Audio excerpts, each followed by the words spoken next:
a man make mistakes? Is he eligible for redemption?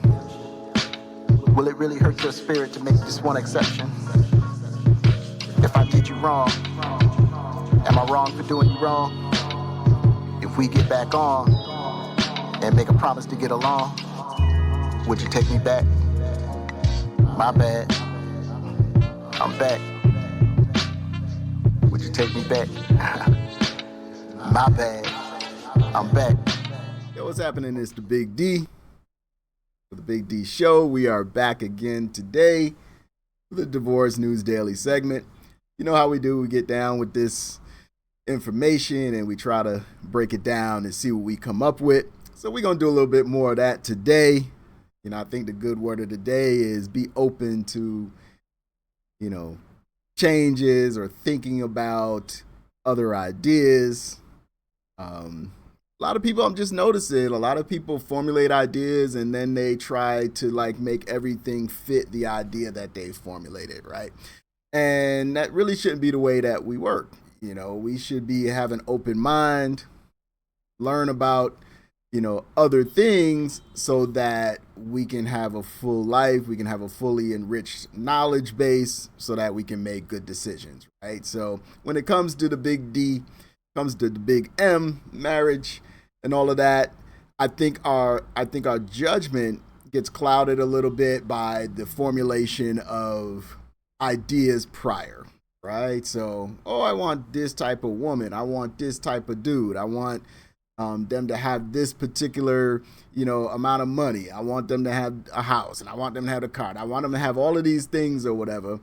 And a lot of people miss their blessing because they can't see anything outside of the vision that they've already set, right? We, as people, we tend to set our minds this way, and we run into a lot of people like that. Over the last few days, I've run into people just can't, just their mindset and the way that they think is already, preset, and anything that challenges that, they don't do well when they're challenged their thinking process. But here on the Big D channel, we talk about things and I throw things out there in a certain way just because I want to hear your perspective on it too, because I may not be necessarily wrong. I may have to adjust my thinking a little bit or add something to it that somebody else brought to the table based on their experience and based on what they've seen and their thought processes. And I can switch up a little bit, you know what I'm saying? I can switch up the way that I think a little bit if necessary, so I'm open to that, and I'm learning to be more open to that. But I just noticed a lot of people are just really not open to that. Some discussions that I've had and things like that, it's like they fixate so much on the idea that they already came up with it, and then when you start to question it and they can't really articulate it or they can't answer the questions, then they immediately go into a thing where they want to attack, right? They start to attack you personally and all that stuff, and that's telling you right there that they're uncomfortable, right? They're uncomfortable with what you're asking, they're uncomfortable with the points that you're showing them. And they didn't think about it deep enough to maybe the level that you might think about it, or they didn't think about it and get the idea that you particularly had.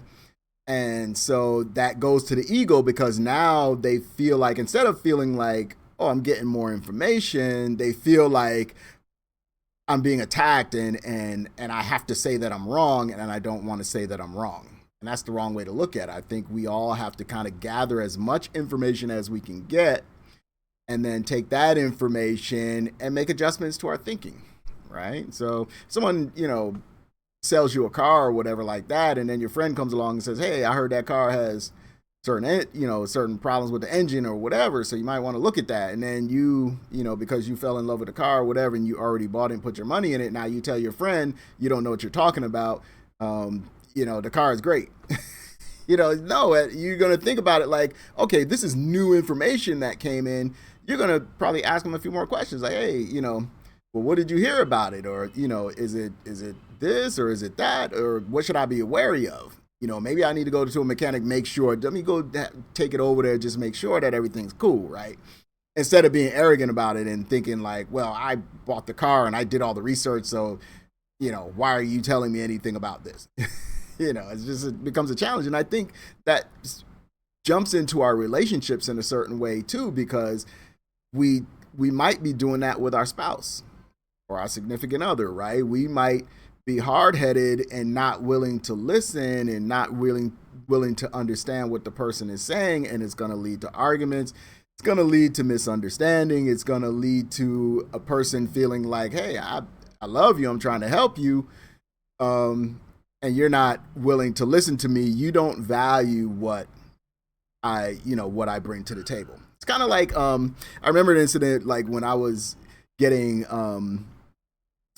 when I was with my ex, and I had my studio in Orlando or whatever, and I had clients, and I was building the business or whatever. I ended up with about maybe 150 regular clients or so. I mean, we really built this business.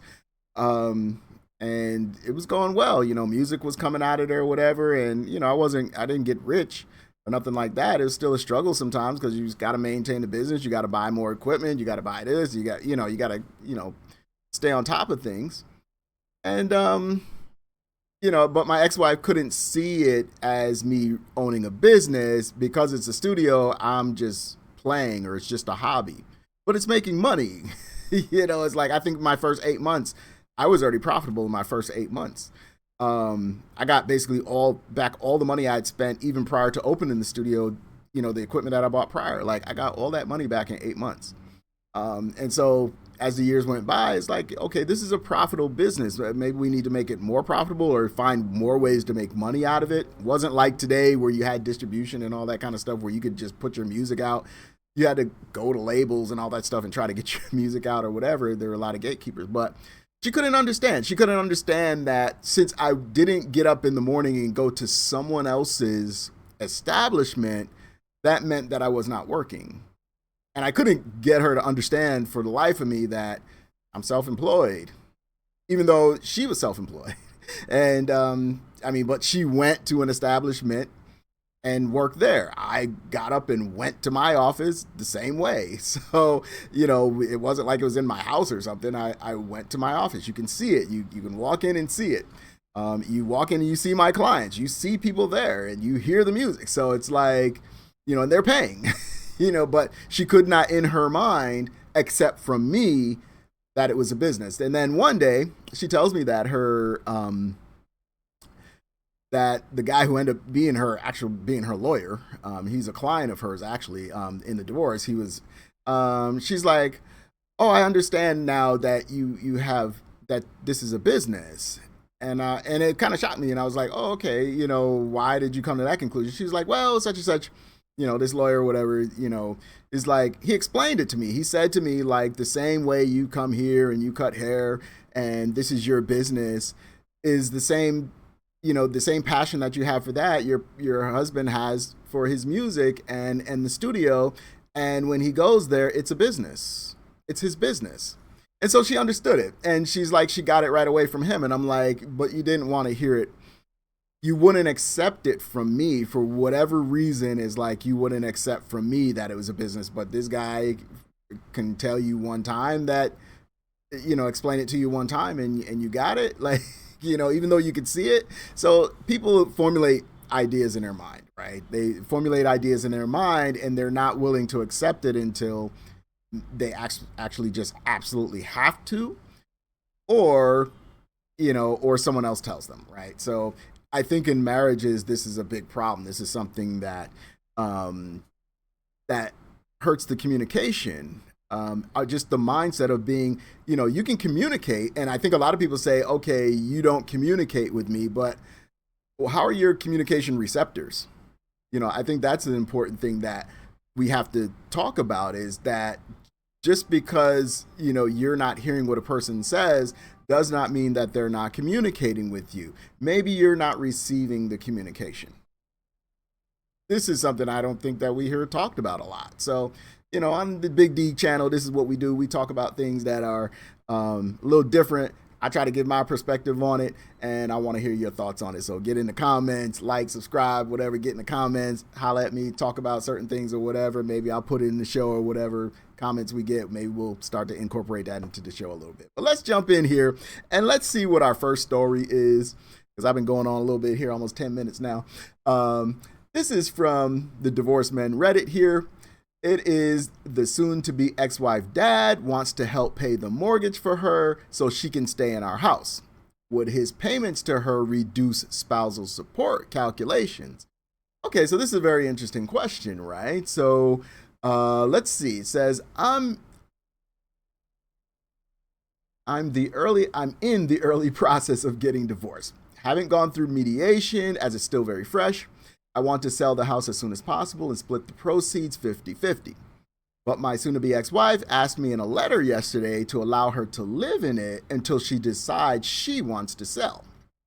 She would not be able to afford the mortgage on her own and told me in the letter that her father has offered to help her pay the mortgage to allow her to stay for her mental well-being. All right. The house is awesome, sure.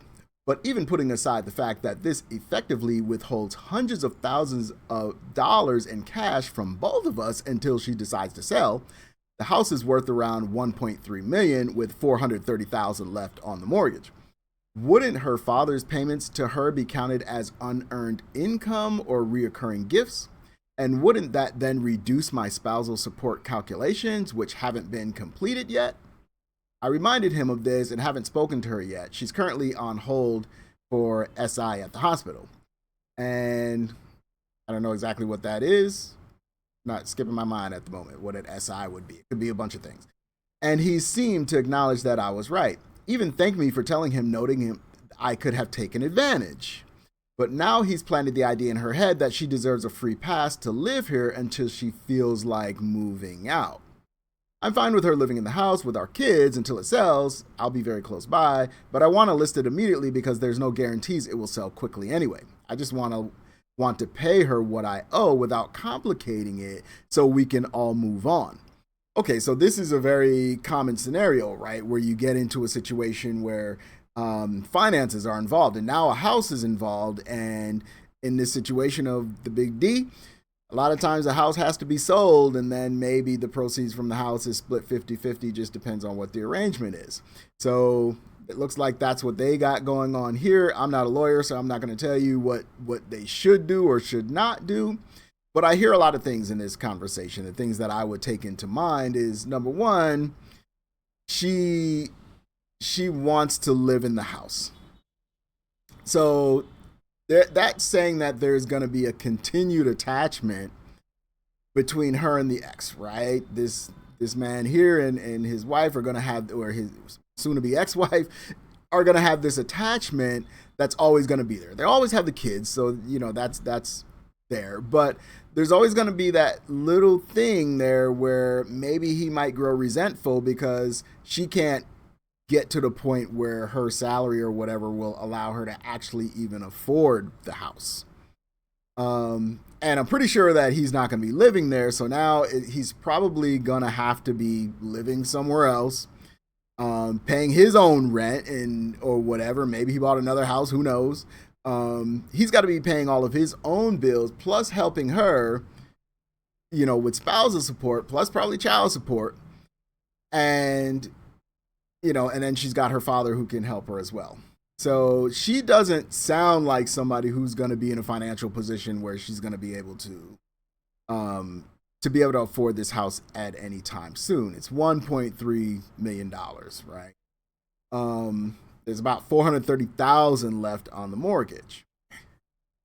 So a lot of legal things come into play here. If the father is helping her, then obviously that's income that she wouldn't normally have, and that's got to be placed in the calculations for the court to understand, right? I would imagine the court's going to go, okay, you actually have this other $1,000 or $1,500 a month maybe coming in. That's got to be put into the calculations because we're asking about your income and where this money's coming from, right? So if it's a gift, then it's like, then her father's got to be interested in, gift tax and all that stuff. In the United States, you can't just give away money, right? It's very difficult to give away money, especially at volume, right? So he's got to look at what it's going to be tax wise and all that stuff. So I feel like she's attached to the house. She doesn't want to change her lifestyle. She doesn't have the ability to pay for the house, but she wants something she can't pay for. And now with the kids, she's got a little bit of leverage because now he's got to provide the lifestyle for his kids. He probably doesn't want to change the lifestyle of his kids too much because apparently she's going to have to downgrade. But should she really just get to live in $1 million house that he's provided? I mean, she's not the one paying for it. He is. So should she be able to dump him and just keep the $1 million house? Because it's like, oh, until she's ready to move out. What if she never gets ready to move out? You know, what if she never leaves? And now he's saying like her father is planting the idea in her head that she should live there for free.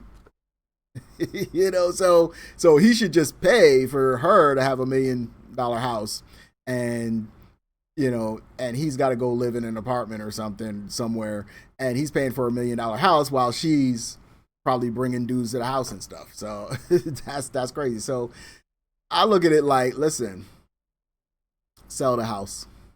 To me, I'm like, sell the house because, you know, you got taxes on the house, you got insurance on the house, you got all this stuff, you know, and then you're going to be still tied to her because of the house or whatever. You're tied because of the kids already, but now you've got another thing that ties you to her where she's going to feel like she doesn't have to kind of go anywhere.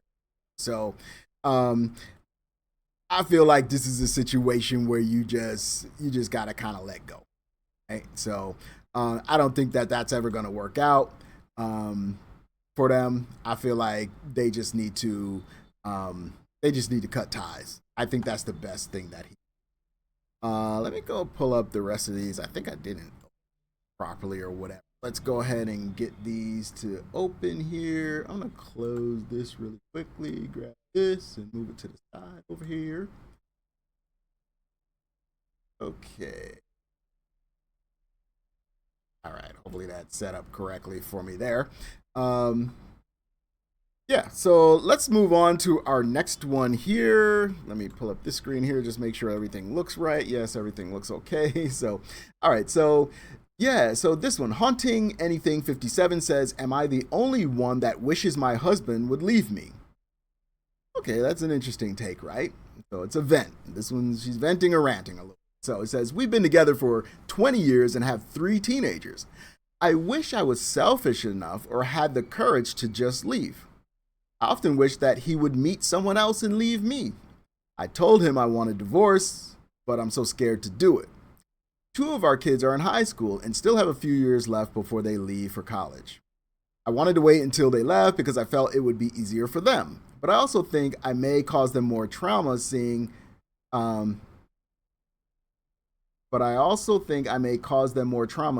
is argue. I'm not sure what that means. Seeing us argue. Okay. We mostly argue because he's controlling and an a-hole. Anything he has an issue with ends up being blown out of proportion with him yelling and cursing or throwing stuff. He likes to pick on one kid at a time. He knows it bothers me, and he knows I will stick up for them because they're good kids. They do extremely well in school. They all work. They don't do drink or do drugs. The worst they do is not clean their room. He hates it when any of us have a change of plans, but he's okay to change his plans all the time because his reasons are justified. It came to a head yesterday when he flipped out because I decided to have drinks with 2 friends after dinner. The drinks weren't planned, so it ruined his night because I wasn't home when I initially had mentioned I would be. He then took my son's car keys because his room wasn't clean. I'm sure that it was just to spite me. Anyway, sorry for the rant. I just want someone to tell me that the stress of selling our house and moving will be worth it because sometimes I just want to go to sleep when I think about it. All right, so there's a lot going on here, and I definitely kind of feel what she's talking about here. And I think there's some things on both sides, right? One, we have to respect that there's 20 years of a relationship here, right? And there are three teenagers. They're not kids anymore, you know, adolescents or whatever. They're 3 teenagers, some of them getting ready to go to college or whatever. they do require some stability, right? I think it's never good to be unstable, especially when you have some big life changes coming up for your kids, right? You don't want to be unstable. So I get it. She wants a divorce. She's tired of him, pitching a fit and yelling and ranting or whatever and cursing and everything. But what is he yelling about, right? Because men, we're kind of logical, right? It's like we are, we have actions and reactions to things. We react, to certain things. We typically don't get involved until there's an issue, right? So it sounds like he's not happy with the way the household is being run, and it sounds like he feels like he's not being respected. This is what I get, because it could be a real serious thing, especially if a person is organized. They have a way of doing things. They have a routine for doing things. People will tend to men that in that frame of mind. I'm kind of one of those individuals. We like things to be organized. I'll give you an example. Like my house right now is like my girlfriend's there with her kids. It's kind of the end of their summer or whatever. They've been here pretty much like the last week or whatever. They're enjoying the beach and all that kind of stuff, right? And I have to keep it in my mind, like, you know what? It's their last week of school or whatever. They're just here to have fun or whatever. They're on vacation. They're at my house. It's like a vacation for them. So I got to kind of let some things go. But it's wearing on me a little bit. I've got, the girlfriend. I got the two kids. They brought their dog with them. I already had the two cats that my ex already left in my house or whatever. So it's a lot to keep track of and a lot to keep up with. Just and they're young kids, right? So, 7 and 12 or whatever. And I run my house a certain way. I'm very organized. I like things a certain way. And they're just on vacation, and it's just like, they're using all the cups in the house and all the silverware in the house and all the dishes in the house, and everything is just constantly something, right? And things all over the place, and the bathroom is, they're girls too, so, they've got more things than dudes got, right? So, they got all the hair products and this and the brush and all the stuff or whatever. The second bedroom where they are is they hardly even go in there because that's a bit of a mess, even though it was just cleaned on Sunday, like thoroughly, like cleaned on Sunday again. But now it's a mess again. And, and the living room is a mess, and the dining table's a mess, and the counter in the kitchen is a mess, and the bathroom is a mess, and so you clean all that stuff up, you get it all cleaned up, and it's like, get up in the morning because they've been up all night, they've been up late or whatever like that. And it's like, okay, the mess is building again. And by the time I get home, it'll be another mess, but I'm allowing them. But it gets to you as an organized person. It's like, I live alone with the two cats. I got a spider too. We'll talk about that maybe another time. This big banana spider it's big too, but I love it. It's just on my balcony out there or whatever. So, but anyway, I'm a very organized person. It's like I put my things in one or two places, right? If I take my keys when I come in the house or whatever, those keys go in maybe one place really, maybe a second place, because I want to know, like, if I got to move really quickly, I want to just run there and find my keys there. I don't want to go looking around I don't want to have to look all around everywhere for them. When I cook and I do things or whatever, it's like I wash the dishes, it's done a certain way. I put them in the cabinets a certain way. Everything fits where it's supposed to fit, where it's supposed to go. But they don't know all that stuff yet. Or at least the ex, or not my ex, but my girlfriend doesn't know all of that stuff yet. She's kind of learning, So, but in her mind, it's okay because it could just be all over the place, right? So, I've got to temper myself, and I've got to not be an a-hole about it or be controlling about it. I just kind of have to go and turn the lights off 100 times in the bedroom when no one's in. I just have to do it.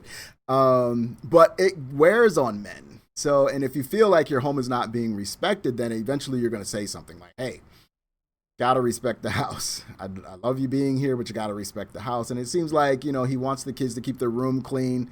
They're older teenagers, the room's gonna be a mess. At some point in time, you have to remember that, you've got to let people be who they are at the place where they are. And I don't think that he does well with that, right? He can't, he just wants the rooms to be clean, or maybe the kid's room to be clean. But he's not remembering that this is a teenager. This is a teenager. That's not their top priority to clean their room. They've got schoolwork to do. They've got their friends, and they've got their music, and they've got everything going on or whatever. And they're going to live in a bit of chaos. That's just how they're going to live. So he's being a little bit older. He's been married for 20 years. So I imagine he's well into his 40s, maybe 50 or so. He just doesn't get it, right? We come from a little bit different era too. The kids today, they're just like, they're a little more happy-go-lucky. They're not worried about the things that we were worried about. So, I think that he really can lighten up just a little bit on that. He did take the keys away from his son's car. He took the car keys away because the room wasn't clean or whatever. And I get that. And she says it was to spite her. I don't know that it was to spite her. I think that it just kind of snowballed into that. I don't think he was trying to get back at her in any way. I think that, I think that it was just like, you know what? She didn't tell me that she was going out for drinks or whatever after dinner with her friends, excuse me. She didn't tell me that. And so now I'm annoyed with that. And now this other thing has been annoying me too, and I've maybe been holding back on it, and now I'm just going to clear house. We get to that point as men. We kind of get to that point where it's like, yo, this is happening and that's happening and now this is happening. And at some point we're just like, yo, I'm a clean house, and I think that's what happened. So I don't really think it was to spite her. I think she's taking it personally because now she's internalizing everything that happens through the lens that she looks through. She's looking at the lens like, oh, he was mad at me, so now he's doing this over here because he's mad at me. And that's not the way that we really even work. They may be just unrelated, except for the fact that all of it's just annoying him, And so I'm not making excuses for him. I'm just saying, like, this is the way that a man thinks. But as a man, too, I think we have the ability to be a little more controlled in our emotions. We've learned that from being from a young age, like how to control ourselves, right? How to control our emotions. When do you see a man cry? You don't normally see a man cry a whole lot. Why? Because he's in control of that emotion. He's definitely got a death lock on that emotion because he doesn't want people to see him crying, right? So I feel like we can control other emotions and our anger and stuff like that. It may, they like to use the word anger and all of this stuff, especially when it's about to be a breakup. It becomes all the huge buzzwords, right? The narcissism word and in the controlling word and all of this stuff. It becomes all of those things, right? So I feel like he can be more in control of his emotions, and maybe we can all learn from his situation and just be mindful of our emotions and be mindful as leaders in our home to actually look at what we're really dealing with in our home, who we're dealing with. I got, kids in my home. I've got teenagers in my home. Instead of being angry about it or being annoyed with it, learn to enjoy it a little bit. These days, you're not going to get these days back. You remember when your kid was a baby and then you first saw him walk, and then they had their first day of school, and then they graduated like kindergarten, all that, and, they had all these milestones. You don't get none of that back. And it gets the same, even though they get a little annoying when they become teenagers and they start to feel themselves and they get a little grown or whatever, they get a little adults and all that kind of stuff. They know everything, right? We need to learn to enjoy that part too, not just the part when they're a baby and they're cute. We need to start enjoying that part too, because this is a strong part of the development. And I think we kind of tend to trail off once they start to hit like 13, 14 years old. We start to kind of trail off a little bit. And we have more expectations of them, which we should. But we start treating them differently, and you can grow in resentment towards them in a certain way. Whereas you really should just kind of enjoy their growth. enjoy the process as you watch them go through the process. Like, oh, I went through that or whatever, and I had to learn to drive or whatever that, and when I got my first car, and you know, the things that happened to me or whatever, the little parties I went to that I shouldn't have went to, and all, you know, we had all of that little stuff. So enjoy watching your kids go through that. I'm not saying be their friend to the point where you're irresponsible and then you're allowing them to do crazy things. You have to rein that in, of course, especially things that are going to get them legally in trouble or drugs or anything like that. It don't sound like these kids were doing any of that, which is good, which is a testament to what they've done, right? You know, as parents or whatever. As far as they know, they're not doing drugs or drinking or whatever, cool. But these other little things, if their room is messy or whatever, learn to laugh at those things, because that's how we were. You know, we were kind of like that. I mean, my mom was very, you know, she was a stickler for cleanliness or whatever. She'd tear up my room or whatever. If it was a mess, it's going to be more messy when she tears it up, and then you're going to have to clean it before you can eat. You know, so I mean, we went through that too. She got fed up too.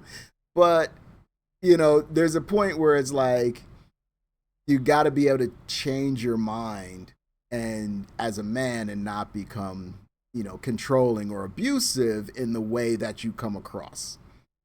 Not saying you're going to be perfect and you're not ever going to get angry. That's going to happen. You're just a human, right? But don't let it get to the point where you go through the big D. You're going to get divorced, all right? Let them remember, you know, that, hey, you know, normally he's pretty jovial. Normally he's pretty cool. You know, normally he's not ranting and raving and everything, because you just become seen as that person that just rants and raves. And it prevents you from having the other activities or doing the other activities and everybody being comfortable in those other activities. So I hope that she doesn't get divorced because of this. I hope maybe he can see this video or whatever and is able to like kind of temper it and change it a little bit. Or maybe somebody who's going through that or whatever, just kind of temper it and change it. I know it's going to be on my mind, because I know when I go home, it's going to be some mess. Like me giving my umbrella to my ex last night when she went out or whatever. She went to her girlfriend's house. I asked for my umbrella this morning. She left it at her girlfriend's house. So, you know, it's always going to be something. You always going to have something going on or whatever. I just had to kind of just, you know what, I'm going to walk out the house and hope it don't rain today. You know, so I'm not saying you should be a pushover, that you should not, you know, assert yourself as the man and the leader in the house or whatever. But, you know, you can express your disappointment in different ways, right? And you can handle it in a different way. And all I'm saying is maybe we can handle it different ways. How do you guys handle it? Like, what do you do? Let me know. Like and subscribe. Put something in the comments. Let me know that you enjoy the show, that you enjoy what you're hearing, what you're seeing. I hope that is beneficial to somebody.